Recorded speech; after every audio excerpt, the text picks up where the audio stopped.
आएंगे आपके हिसाब से? अब सेकंड हाफ में इंपॉर्टेंट लेवल्स क्या है निफ्टी बैंक निफ्टी के लिए? जरूर, गुड आफ्टरनून। देखिए, मुझे लग रहा है कि निफ्टी है वो एक रेंज के अंदर ट्रेड कर रहा है और निफ्टी ने आज 15,740 730 के लेवल्स को छूने के बाद एक काफ़ी शानदार रिकवरी की है। इनफैक्ट मुझे लग रहा है कि मार्केट जो है वो एक रेंज के अंदर आने के बाद अगर इतना वॉलेटाइल अगर हो जाता है तो कई बार अपने प्रीवियस ट्रेंड को वो रिवर्स करता है। तो प्रीवियस ट्रेंड इसका फॉलिंग का ट्रेंड था, मुझे लगता है कि एक रिबाउंड हमें देखने मिलेगा और ये रिबाउंड हो सकता है तकरीबन 16,100 से लेकर 16,200 तक का शायद रिबाउंड हमें देखने मिल सकता है। साथ ही साथ अगर वर्ल्ड मार्केट्स की अगर बात करें तो हमें लगता है कि वहाँ पे भी जो Dow Jones, S&P as well as Nasdaq, ये अपने इंपॉर्टेंट लेवल्स के आसपास आने के बाद अभी हम उन सभी में एक रिबाउंड देख रहे हैं। तो बाय एंड लार्ज हमें लगता है कि अभी जब तक 15,730 ब्रेक नहीं होता है तब तक 16,200 के लेवल्स हम देख सकते हैं। और बैंक निफ्टी अगर बात करें बैंक निफ्टी की, तो बैंक निफ्टी में भी एक सिमिलर सॉर्ट ऑफ फॉर्मेशन है। आज काफ़ी in fact as compare to Nifty outperform कर रहा है और 33,500 के ऊपर सस्टेन हो रहा है। तो यहाँ से हमें लगता है कि एक बार बैंक निफ्टी भी एक बार 34,200 से लेकर 34,300 के लेवल्स बिल्कुल दिखा सकता है। तो यहाँ पे अगर कोई भी पोजीशन अगर लॉन्ग हो तो 15,730 के स्टॉप लॉस के साथ हम लॉन्ग रख सकते हैं। ऑलराइट, ठीक है, एब्सोल्युटली। Good afternoon Shrikant. तो यानी 16,116 200 आप एक बाउंस तो देख रहे हैं, ऐसे में बाय कॉल्स ही होंगी आपकी रिकमेंडेशन? और कौन दिखाएगा ये लीडरशिप, बैंक्स या फिर हैवी वेट्स जैसे रिलायंस? कहाँ होना चाहिए भरोसा, या फिर आप दूसरा मिड कैप स्मॉल कैप ले रहे हैं? बिल्कुल, इनफैक्ट अगर मार्केट की अभी तक एक सेक्टर स्पेसिफिक अगर एक्टिविटी देखें तो वो अभी तक समझ में नहीं आ रही है। मुझे लग रहा है कि ऑटो स्टॉक्स में नो डाउट कि एक मोमेंटम बना हुआ है। Tata Motors, Eicher Motors, Escorts, साथ ही साथ बजाज ऑटो और जितने भी दिग्गज कंपनीज है, जैसे कि आज के दिन में आयशर मोटर्स में हमने अच्छी तेजी देखी है, महिंद्रा एंड महिंद्रा में तेजी देखी है। तो वहाँ पे हमें लगता है कि मोमेंटम जारी रहेगा और उन स्टॉक्स में हम तेजी देख सकते हैं। लेकिन बाकी स्टॉक्स में अभी भी एक मिक्स्ड एक्टिविटी है, स्टॉक स्पेसिफिक एक्टिविटी है। तो शायद मुझे लगता है कि मार्केट एक बार 16,000 के लेवल्स के काफ़ी करीब आ जाएगा तो हमें वो देखने मिल सकती है। अगर करंट लेवल से अगर कुछ लॉन्ग करना है तो हमें लगता है कि कुछ डिफेंस से रिलेटेड स्टॉक्स में अच्छी तेजी बनी है। एक बड़े फॉल के बाद इंपॉर्टेंट लेवल्स के छूने के बाद एक रिवर्सल बना है। हिंदुस्तान एरोनॉटिक्स, HAL में हमने ऑलरेडी अच्छा मोमेंटम देखा है। अभी इसके बाद हमें लगता है अगर कोई मोमेंटम बन सकता है तो वो है भारत डायनामिक्स में। और भारत डायनामिक्स के भी जो प्राइस है वो तकरीबन 690-695 के करीब ट्रेड कर रही है।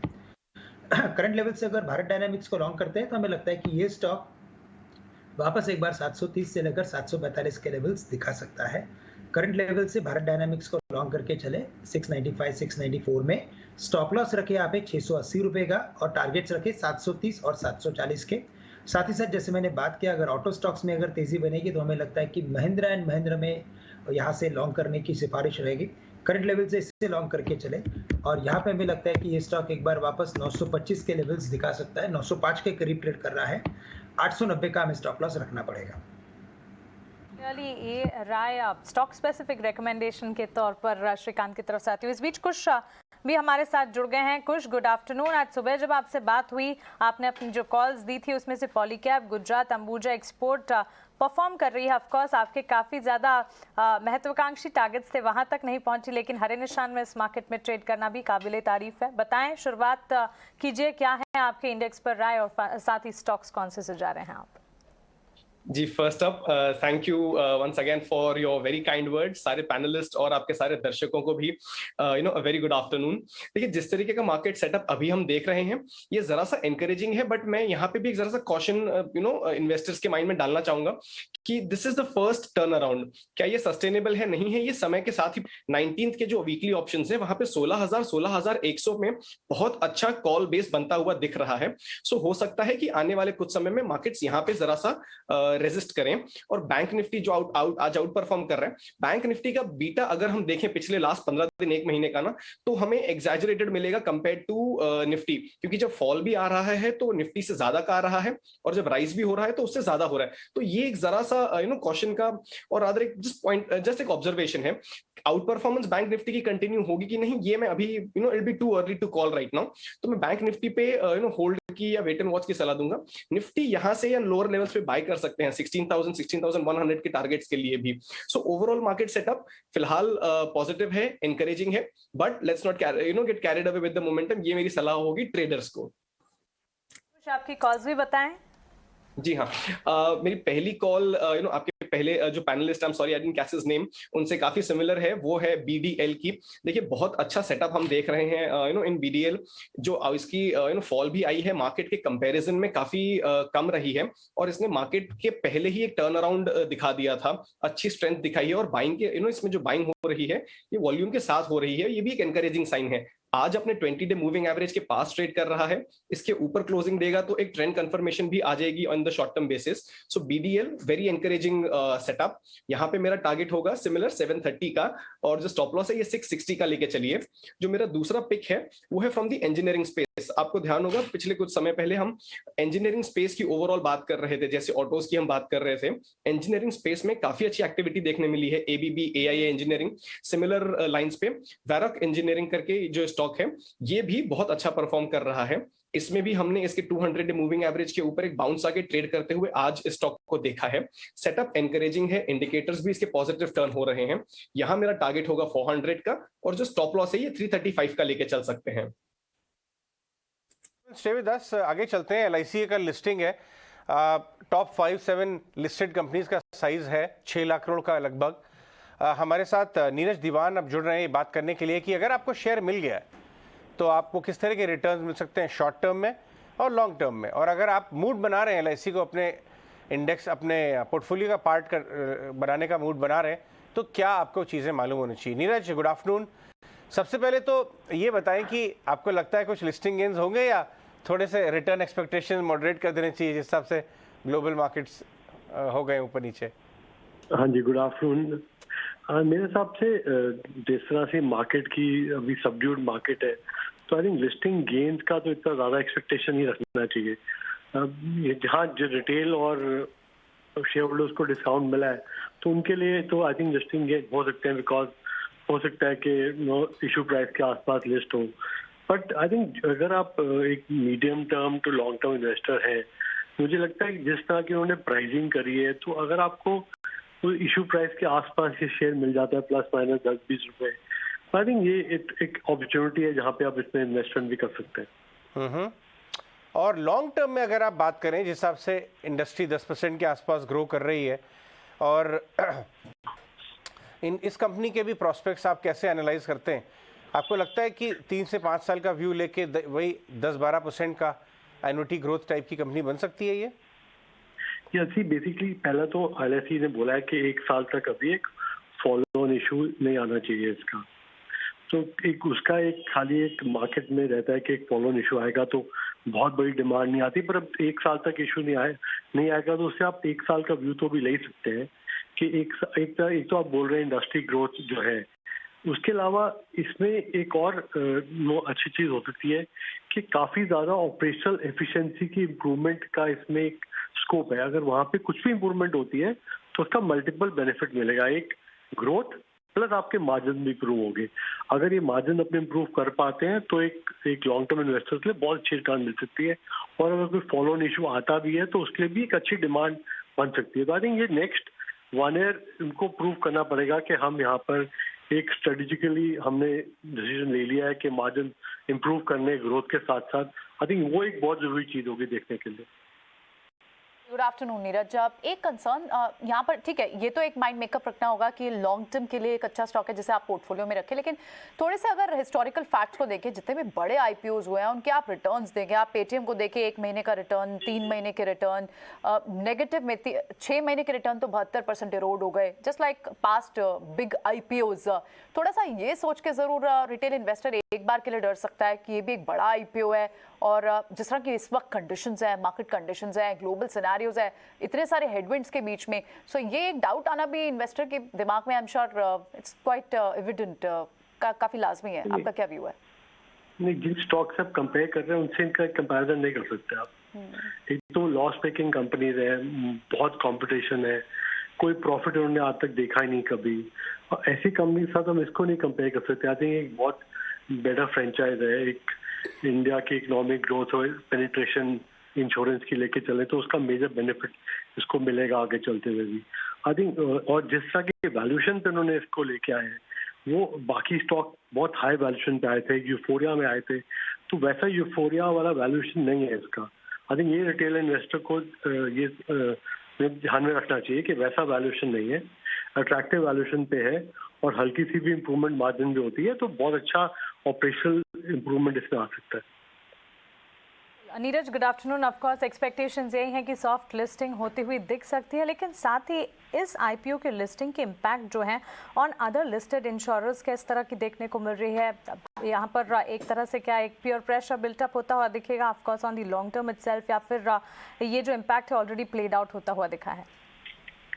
आई थिंक वो जो लिस्टेड प्लेयर्स पे इम्पैक्ट था वो ऑलरेडी इसकी जब प्राइसिंग अनाउंस हुई थी तब आई थिंक वो ऑलरेडी प्ले हो गया था। तो जो बड़े और प्लेयर्स हैं प्राइवेट सेक्टर में, SBI लाइफ, HDFC, उनको इनके मार्जिन में फर्क है। आई थिंक वो फर्क को देखते हुए ही इसकी प्राइसिंग भी करी गई थी, बल्कि उसके बाद भी थोड़ा डिस्काउंट पे प्राइसिंग करी गई है ताकि इशू सक्सेसफुल हो। तो आई थिंक वो ऑलरेडी प्ले हो चुका है जो अगर आप कंपैरिजन करें बाकी प्लेयर्स के साथ।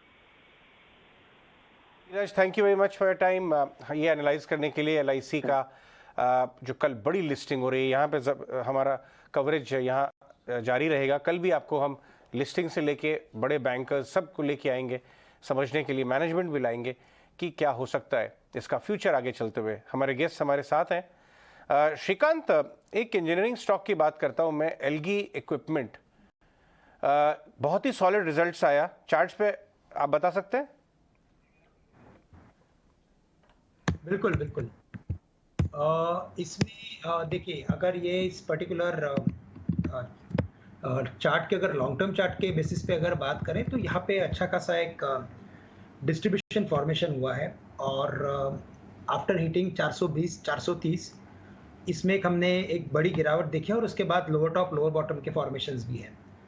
लेकिन आज because of some reason stock ऊपर है, वॉल्यूम्स भी इसमें अच्छे हैं, तो मुझे लगता है कि यहाँ से ये जो भी एक पुल बैक हमें मिल रहा है वो एक एन अपॉर्चुनिटी है टू रिड्यूस लॉन्ग पोजीशन।